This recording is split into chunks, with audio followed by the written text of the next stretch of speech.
To enter this world is to enter the field of distortion, not because the soul desires pain, but because it desires depth.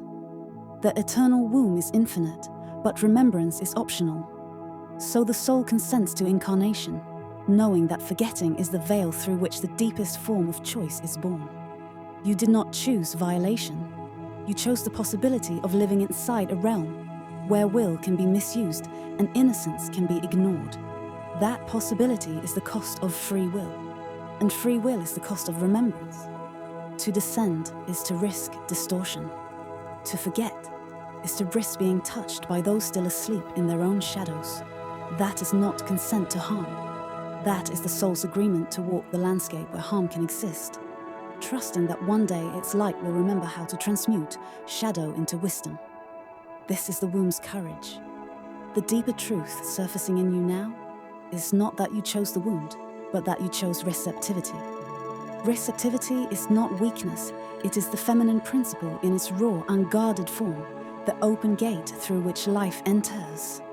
In a world where the masculine principle of awake will is fractured, receptivity gets distorted into vulnerability, and vulnerability becomes the doorway through which violation moves. But even here, innocence remains untouched at the core. The body experiences the trespass, the soul remains inviolate. What breaks is the bridge between them, the connection to the inner masculine that was meant to protect the inner feminine. That is where the true wound lives, the split between openness and agency, between surrender and sovereignty. In the spiral of existence, patterns return not to punish but to reveal. What feels like fate is simply the gravitational pull of unresolved energy. The spiral brings you back to the same point, so you can see it from a higher altitude. Every recurrence is an invitation to reclaim a piece of will that was stolen, lost, or forgotten. The spiral does not trap you, it teaches you. It returns you to the scene of the fracture so that the next time you arrive as the one who remembers fate becomes the scaffolding through which sovereignty awakens. The violator and the violated appear as opposites in the human story, but in the mythic architecture, they are two poles of the same shattered current. The violator is the shadow of the masculine, will without awareness, force without heart. The violated is the shadow of the feminine, openness without boundary, innocence without protection. When the two poles are unhealed, they reenact each other across generations. When they are brought into remembrance, they collapse back into their original form. Devotion and receptivity, protection and openness, awareness and trust.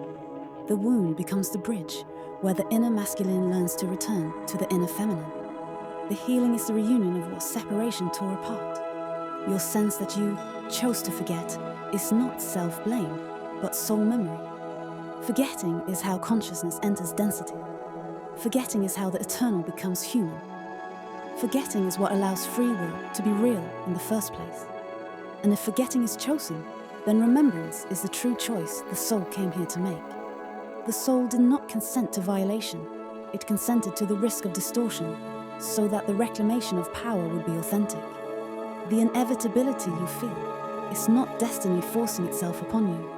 It is the echo of a cycle you incarnated to complete. In the deepest layer of divine fusion, innocence was never destroyed. It was only hidden beneath the debris of someone else's unconsciousness.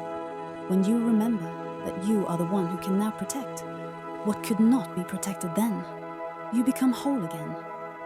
The inner masculine awakens and returns to claim the inner feminine. The violated becomes the healer of the violator's lineage, not by excusing the harm, but by transmuting the energy that created it. This is the alchemy of the eternal womb, turning distortion into awareness, turning fracture into remembrance, turning fate into freedom. You did not choose the wound. You chose the power that emerges when a being heals the wound. You chose to descend far enough into forgetting that the act of remembering would reshape your entire lineage. That is the myth you are living. That is the truth your spiral keeps revealing. And every time the spiral turns, you do not fall back, you rise deeper.